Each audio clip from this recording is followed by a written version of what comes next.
तो साथियों स्वागत है आप सभी को हमारे चैनल पर। तो साथियों आज की क्लास में हम बिहार बोर्ड एग्जाम 2026 के लिए क्लास ट्वेल्थ पॉलिटिकल साइंस का जो है टॉप 20 जो है मिक्स सब्जेक्टिव क्वेश्चन को हल करेंगे। आप लोग को देखिए पार्ट 1 है, हम आप लोग को पार्ट 5 तक बताएंगे जिसमें से आप लोग के लिए एग्जाम में 30 क्वेश्चन पूछेगा, 30 शॉर्ट क्वेश्चन पूछेगा, 30 और जिसमें से आप लोग को 15 बनाना है।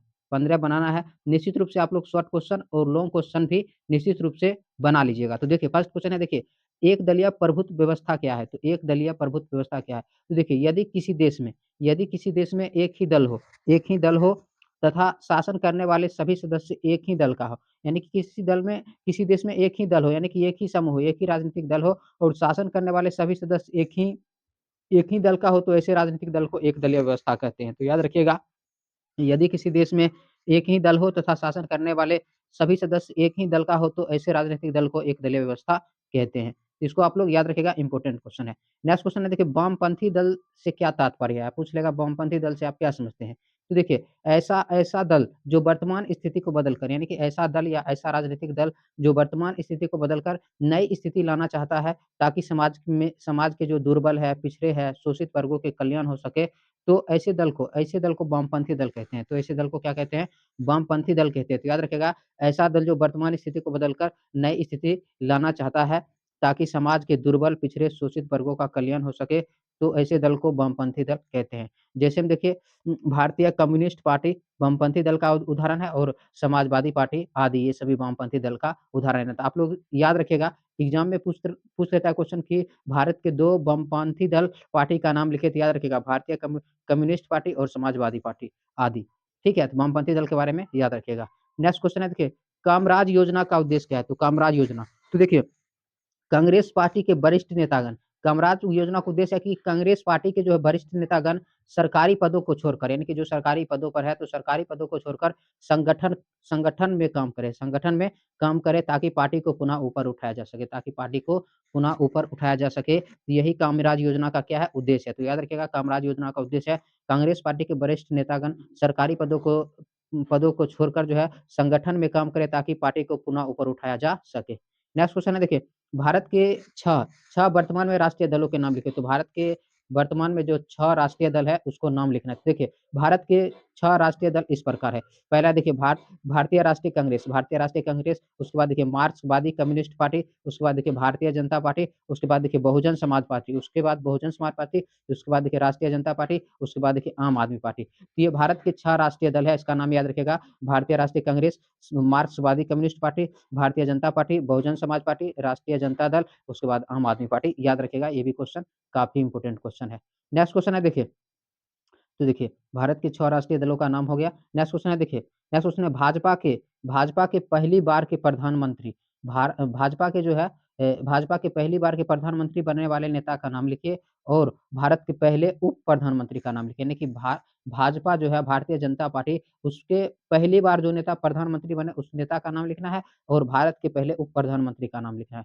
तो देखिए भाजपा के पहली बार भारत के प्रधानमंत्री अटल बिहारी वाजपेयी थे। तो याद रखिएगा कि भाजपा के जो है पहली बार भारत के प्रधानमंत्री अटल बिहारी वाजपेयी थे और देखिए भारत के पहले उप प्रधानमंत्री सरदार वल्लभ भाई पटेल थे। ठीक है, तो दोनों याद रखिएगा कि भाजपा के पहली बार के प्रधानमंत्री अटल बिहारी वाजपेयी थे और भारत के पहले उप प्रधानमंत्री सरदार वल्लभ भाई पटेल थे। नेक्स्ट क्वेश्चन है, देखिए प्रथम 3 आम चुनाव में एक दलीय प्रभुत्व के कारण बताए। तो प्रथम 3 आम चुनाव में जो एक दलीय, यानी कि एक ही दल का जो विजय हुआ, एक ही दल जो जीते, तो उसका कारण बताना है। तो देखिए प्रथम 3 आम चुनाव में कांग्रेस के एक दलीय प्रभुत्व के प्रमुख कारण है कि कांग्रेस का जो जीत हुआ, उस जीत का प्रमुख कारण क्या है? तो प्रमुख कारण बताना है। ठीक है, 3 कारण बताना है, लेकिन हम आप लोग को 4 बताए हैं, 3 आप लोग याद रखिएगा। तो देखिए कांग्रेस का भारत की एकमात्र राष्ट्रवादी और धर्मनिरपेक्ष पार्टी होना। तो पहला कारण क्या है कि कांग्रेस का जो भारत की जो है एकमात्र राष्ट्रवादी और धर्मनिरपेक्ष पार्टी होना। सेकंड नंबर है, देखिए अन्य दलों की स्थिति अत्यंत कमजोर होना। अन्य दलों की स्थिति अत्यंत कमजोर होना। भारत में लोकतंत्र की प्रारंभिक अवस्था थी और उसमें भारत में लोकतंत्र की प्रारंभिक अवस्था थी, जिसमें जानकारी का अभाव था। जिसमें क्या था? जानकारी का अभाव था। याद रखिएगा, भारत में लोकतंत्र की प्रारंभिक अवस्था था जिसमें जानकारी का अभाव था। नेक्स्ट पॉइंट है, देखिए जनता जनता का बहुत बड़ा हिस्सा निरक्षर था और ज उस मतलब निरक्षर मतलब पढ़े-लिखे नहीं थे, तो जनता का बहुत बड़ा हिस्सा निरक्षर था, जो अपनी लोकतंत्र की यात्रा शुरू कर रहा था। जानकारी नहीं था, जानकारी के अभाव में उसमें क्या कर रहे थे, लोकतंत्र की यात्रा शुरू कर रहे थे। तो यह भारत के 3 आम चुनाव में एकदलीय प्रभुत्व का कारण, इसको आप लोग याद रखिएगा। नेक्स्ट नेक्स्ट क्वेश्चन है, देखिए, भारत में वैश्वीकरण के 2 सकारात्मक प्रभाव का वर्णन करें, वर्णन कीजिए। तो देखिए, भारत में वैश्वीकरण के 2 सकारात्मक प्रभाव का वर्णन कीजिए। तो देखिए, भारत में वैश्वीकरण के 2 सकारात्मक प्रभाव इस प्रकार है। तो देखिए, पहला देखिए, भारत को एक आर्थिक महाशक्ति के रूप में उभरने में वैश्वीकरण का प्रमुख योगदान रहा है। तो याद रखिएगा, भारत को जो है एक आर्थिक महाशक्ति के रूप में उभरने में जो है वैश्वीकरण का एक प्रमुख योगदान रहा है। नेक्स्ट पॉइंट है, देखिए, वैश्वीकरण के कारण हमें अत्याधुनिक तकनीकी और उससे बनने वाले सामान आसानी से उपलब्ध हो जाता है। यानी कि वैश्वीकरण के कारण ही हमें क्या होता है कि अत्याधुनिक तकनीकी और उससे बनने वाले सामान जो है आसानी से उपलब्ध हो पाता है। तो भारत में वैश्वीकरण के 2 सकारात्मक प्रभाव आप लोग याद रखिएगा। नेक्स्ट क्वेश्चन है, देखिए, विश्व विश्व ताप वृद्धि से क्या संकट हो सकता है? तो यानी कि विश्व ताप वृद्धि मतलब यानी कि विश्व का तापमान अगर निरंतर बढ़ता जाएगा तो क्या संकट उत्पन्न होगा? तापमान में वृद्धि होगा निरंतर विश्व में, तो क्या संकट उत्पन्न हो सकता है? तो देखिए, यदि विश्व का तापमान बढ़ता चला गया तो पर्यावरण संतुलन बिगड़ जाएगा। तो याद रखिएगा, यदि विश्व का तापमान बढ़ता चला गया तो पर्यावरणीय संतुलन बिगड़ जाएगा। तो पहला बात याद रखिएगा, यदि विश्व का तापमान बढ़ता चला गया तो पर्यावरणीय संतुलन बिगड़ जाएगा। देखिए, पहाड़ों पर जमी बर्फ पिघल जाएगी और पहाड़ पर जो बर्फ जमे होते हैं, वो पहाड़ों पर जमी बर्फ पिघल जाएगी, नदियों का जल स्तर ऊँचा हो जाएगा और नदियों का जल स्तर ऊँचा हो जाएगा और प्रलय का कारण बनेगा। और किसका कारण बनेगा? प्रलय का कारण बनेगा। तो याद रखिएगा कि यदि विश्व का तापमान बढ़ता चला गया तो पर्यावरणीय संतुलन बिगड़ जाएगा, पहाड़ों पर जमी बर्फ पिघल जाएगी, नदियों का जलस्तर ऊँचा हो जाएगा, जो प्रलय का कारण बनेगा। ये भी क्वेश्चन काफ़ी इम्पोर्टेंट क्वेश्चन है, तो आप लोग याद रखिएगा। नेक्स्ट क्वेश्चन है, देखिए, समानता का अधिकार क्या है? तो समानता का अधिकार क्या है? तो देखिए, भारतीय संविधान के अंतर्गत समानता के अधिकार अनुच्छेद देखिए 14 से 18 के अनुसार, तो समानता के अधिकार जो है अनुच्छेद 14 से 18 के अनुसार, समानता के अधिकार के अनुसार देश में जितने नागरिक हैं सभी नागरिकों को धर्म, जाति, लिंग या जन्म के स्थान पर भेदभाव किए बिना समान अवसर प्रदान किए गए हैं। तो समानता के आधार में देश के सभी नागरिकों को जो है धर्म, लिंग या जन्म स्थान के का जो है भेदभाव किए बिना समान अवसर जो है प्रदान किए गए हैं। देखिए, साथ ही साथ ही अस्पृश्यता का भी प्रावधान किया गया है। साथ ही अस्पृश्यता मतलब किसी के साथ भेदभाव नहीं करना चाहिए, तो अस्पृश्यता का भी प्रावधान किया गया है। तो याद रखिएगा, समानता का अधिकार क्या है? तो भारतीय संविधान के अंतर्गत देखिए, समानता के अधिकार, ठीक है, के अनुसार देश के सभी नागरिकों को धर्म, जाति, लिंग या जन्म स्थान का जो है भेदभाव किए बिना समान अवसर प्रदान किए गए हैं।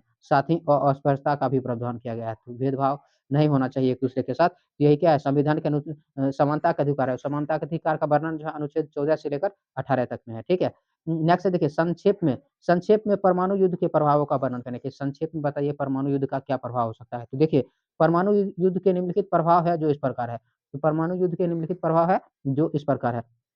देखिए, परमाणु अस्त्र न केवल युद्ध लड़ने लड़ने वाले देशों को बल्कि मानव मानव मात्र मात्र का एक विनाश कर सकते हैं। तो परमाणु युद्ध क्या करते हैं? ना ही जो देश युद्ध लड़ेगा उस देश को नहीं, बल्कि देखिए मानव मात्र यानी कि मानव का जो संपूर्ण विश्व में मानव को भी क्या कर सकते हैं? विनाश कर सकते हैं। तो याद रखिएगा, परमाणु युद्ध ना यु केवल युद्ध में लड़ने वाले देश का बल्कि मानव मात्र का विनाश कर सकते हैं। नेक्स्ट पॉइंट है, देखिए, यदि यदि सभी देशों की परमाणु शक्ति इकट्ठा इकट्ठा की जाए तो संपूर्ण विश्व को कई बार नष्ट किया जा सकता है। यानी कि संपूर्ण देश में जो है संपूर्ण विश्व में जितने परमाणु शक्ति है उसको इकट्ठा किया जाए तो संपूर्ण विश्व को कई बार क्या किया जाता है? नष्ट किया जा सकता है। ठीक है? तो इसके बारे में याद रखिएगा। नेक्स्ट पॉइंट है, देखिए, यदि परमाणु बम का प्रयोग किया गया तो बम गिरने से रेडियोधर्मिता फैलने से करोड़ों जीव मर जाएँगे। नहीं, परमाणु बम का कहीं पर प्रयोग किया गया, कहीं पर विस्फोट हुआ तो उस विस्फोट के कारण रेडियोधर्मिता फैलने लगेगा। यानी कि रेडियोधर्मी प्रदूषण फैलने लगा जिसके कारण करोड़ों जीव मारे जा सकते हैं। नेक्स्ट पॉइंट है, देखिए, यदि विश्व में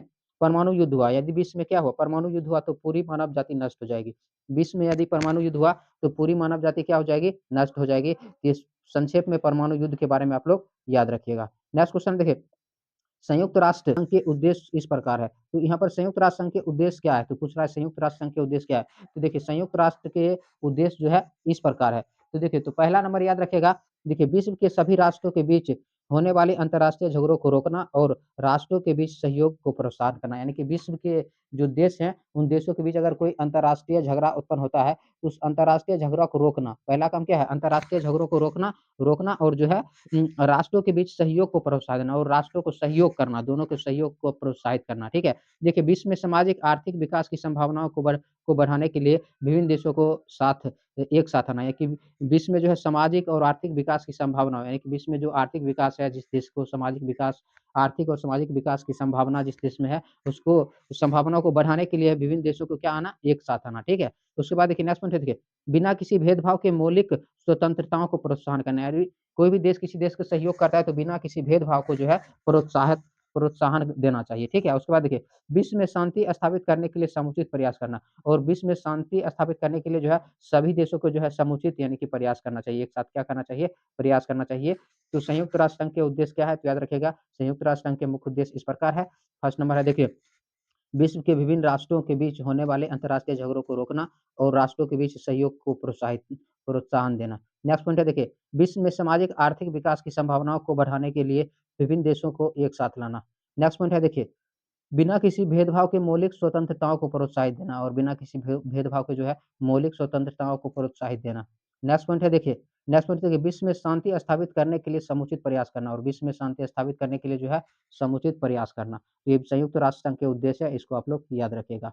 नेक्स्ट क्वेश्चन है देखिए, श्वेत क्रांति यानी कि ऑपरेशन फ्लड क्या है? तो श्वेत क्रांति जिसको ऑपरेशन फ्लड कहते हैं क्या है? तो देखिए श्वेत क्रांति तो कृषि के विकास हेतु यानी कि कृषि के विकास हेतु जिस प्रकार हरित क्रांति के यानी कि कृषि के विकास के लिए जिस प्रकार हरित क्रांति की गई, उसी प्रकार दुग्ध उत्पादन में वृद्धि के उसी प्रकार जो है दुग्ध उत्पादन में वृद्धि के जो प्रयास किए गए उसे श्वेत क्रांति के नाम से जाना जाता है।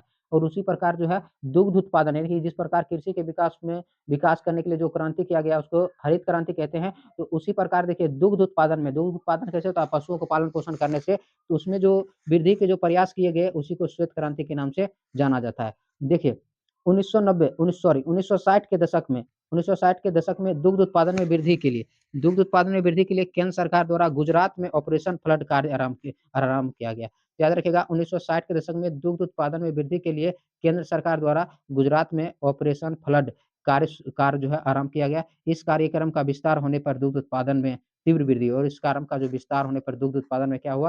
तीव्र वृद्धि हुई। अब देखिए इसके बारे में और बात याद रखिएगा, डॉक्टर वगीर्ज कुरियन को भारत में श्वेत क्रांति के जनक के रूप में जाना जाता है। तो याद रखिएगा डॉक्टर जो है वगीर्ज कुरियन को जो है भारत में श्वेत क्रांति के जनक के रूप में जाना जाता है। देखिए वर्तमान में भारत विश्व का सबसे बड़ा दुग्ध उत्पादक देश है, तो वर्तमान में भारत क्या है? विश्व का सबसे बड़ा जो है दुग्ध उत्पादक देश है। तो श्वेत क्रांति यानी कि ऑपरेशन फ्लड के बारे में आप लोग याद रखिएगा। नेक्स्ट क्वेश्चन है देखिए, योजना से क्या समझते हैं? तो योजना से क्या समझते हैं? देखिए किसी कार्य को पूरा करने के लिए या लक्ष्य को पाने के लिए योजनाबद्ध तरीके का प्रयोग यानी कि योजना बनाकर क्या काम करना है, उसको पहले नोट करके उसके अनुसार काम करना योजना कहलाते हैं, ठीक है? रूटीन के अनुसार।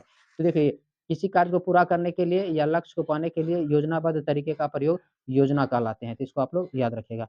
नेक्स्ट क्वेश्चन है देखिए, पन पन प्रथम पंचवर्षीय योजना की समय अवधि क्या थी? यानी कि जो प्रथम पंचवर्षीय योजना हुई, उसकी समय अवधि क्या थी? इसके 2 विशेषताओं को लिखिए, इसके 2 विशेषताओं को लिखना है। देखिए प्रथम पंचवर्षीय योजना की समय अवधि 1 अप्रैल 1951 से 31 मार्च 1956 थी। याद रखिएगा कि प्रथम पंचवर्षीय योजना की समय अवधि 1 अप्रैल 1951 से 31 मार्च 1956 थी।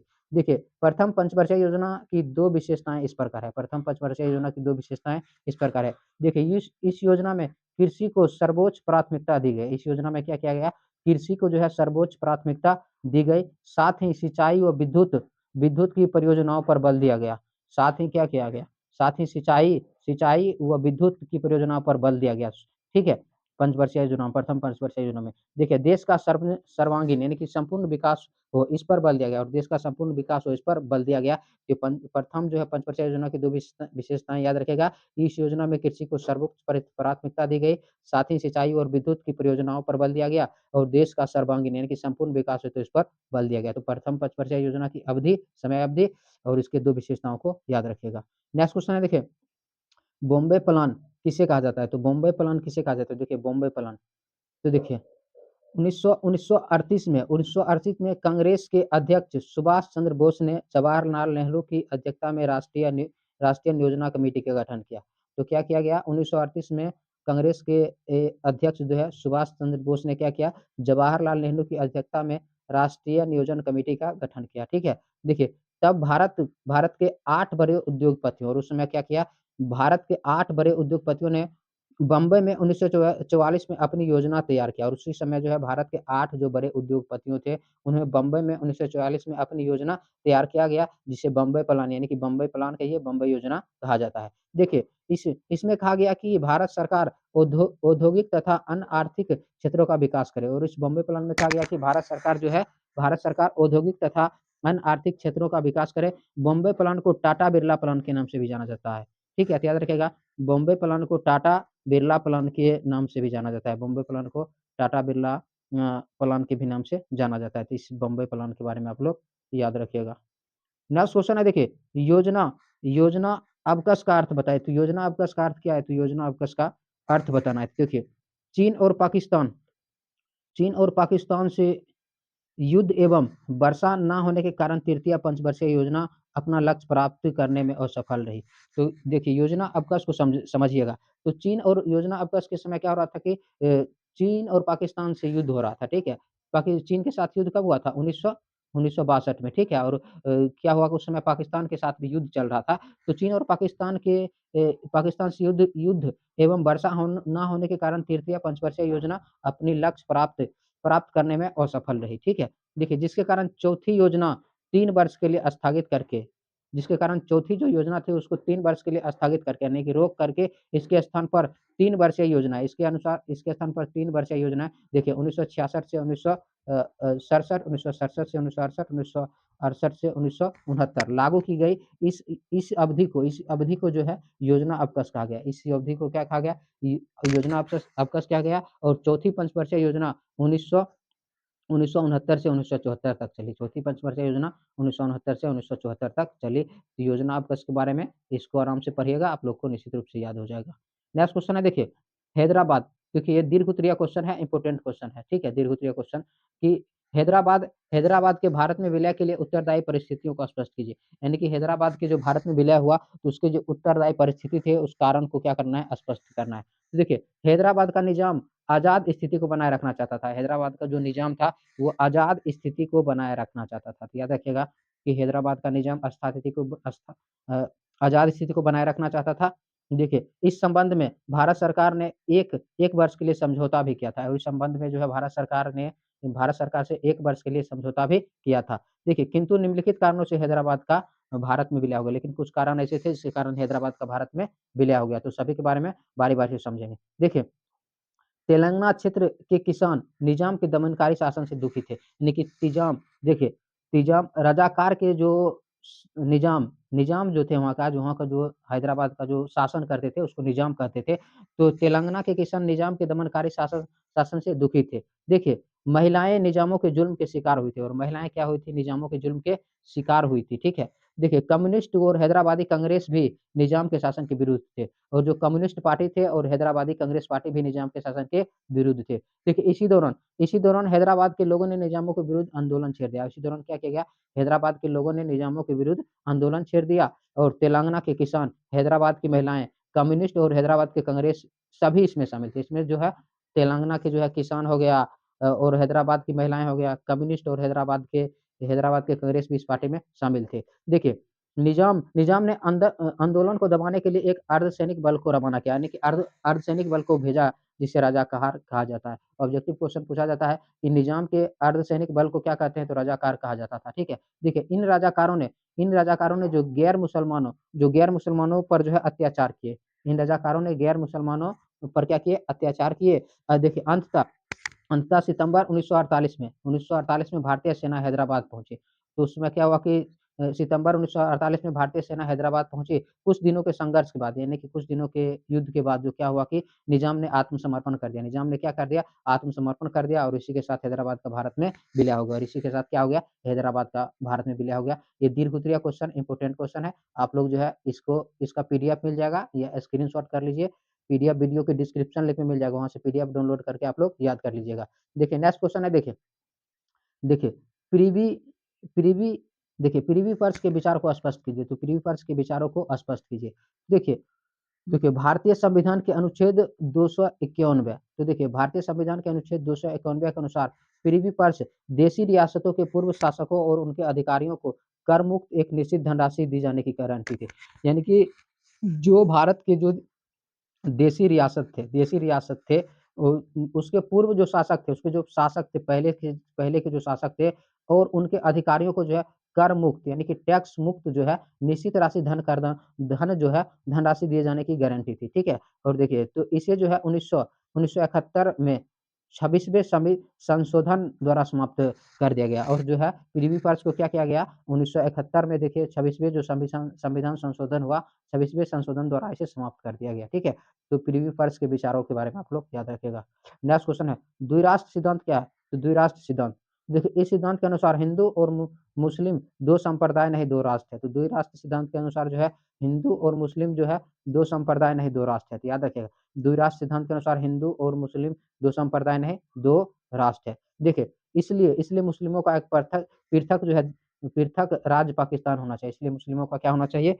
नहीं, पृथक राज्य पाकिस्तान होना चाहिए, ये कहता है द्विराष्ट्र सिद्धांत, ठीक है? देखिए द्विराष्ट्र सिद्धांत देने का श्रेय देखिए सर सैयद अहमद खान को जाता है, तो याद रखिएगा द्विराष्ट्र सिद्धांत किसने दिया था? सैयद अहमद खान को जाता है। हालाँकि बाद में मोहम्मद अली जिन्ना ने इसकी सबसे ज़्यादा वकालत की, लेकिन बाद में मोहम्मद अली जिन्ना ने क्या किया? इसकी सबसे ज़्यादा वकालत की और देखिए यह सिद्धांत धार्मिक राष्ट्रवाद पर आधारित था और यह सिद्धांत जो है धार्मिक राष्ट्रवाद पर आधारित था और भारत के विभाजन का एक अहम कारण था और भारत के विभाजन का भी एक अहम कारण था। ये द्विराष्ट्र सिद्धांत के बारे में आप लोग याद रखिएगा। ये भी क्वेश्चन काफ़ी इंपोर्टेंट क्वेश्चन है, निश्चित रूप से याद रखिएगा। नेक्स्ट क्वेश्चन है देखिए भाषा नीति क्या है? तो देखिए भाषा नीति, तो देखिए वैसा नीति जिसमें सभी भाषाओं को समान महत्व दिया जाता है, वैसा नीति जिसमें सभी भाषाओं को समान महत्व दिया जाता है, उसे भाषा नीति कहते हैं उसे भाषा नीति कहते हैं। देखिए भाषा भाषा लोगों में भावनात्मक एकता उत्पन्न करती है, भाषा लोगों में भावनात्मक एकता उत्पन्न करती है, जो राष्ट्र निर्माण और उसके सशक्तिकरण में महत्वपूर्ण भूमिका निभाती है, जो राष्ट्र निर्माण और उसके सशक्तिकरण में महत्वपूर्ण भूमिका निभाती है। तो भाषा नीति के बारे में याद रखिएगा, वैसा नीति जिसमें सभी भाषाओं को समान महत्व दिया जाता है, उसे भाषा नीति कहते हैं। भाषा लोगों में भावनात्मक एकता उत्पन्न करती है और जो राष्ट्र निर्माण और उसके सशक्तिकरण में महत्वपूर्ण भूमिका निभाती है। तो भाषा नीति के बारे में याद रखिएगा। इसका पीडीएफ आप लोग को वीडियो के डिस्क्रिप्शन लिंक में मिल जाएगा, वहाँ से पीडीएफ बनाकर आप लोग इन सभी क्वेश्चन को पीडीएफ डाउनलोड करके इन सभी क्वेश्चन को याद कर लीजिएगा। सभी इंपोर्टेंट क्वेश्चन है। हम आप लोग को ऑब्जेक्टिव, सब्जेक्टिव क्वेश्चन दोनों का जो है 5-5 सेट करा देंगे, 5-5 सेट कराएँगे। निश्चित रूप से आपके एग्ज़ाम के लिए जो है काफ़ी लाभदायक होगा। तो वीडियो पसंद आए तो लाइक कीजिए, शेयर कीजिए और चैनल पर पहली बार है तो चैनल को सब्सक्राइब कीजिए। मिलते हैं अगले टॉपिक के साथ। धन्यवाद।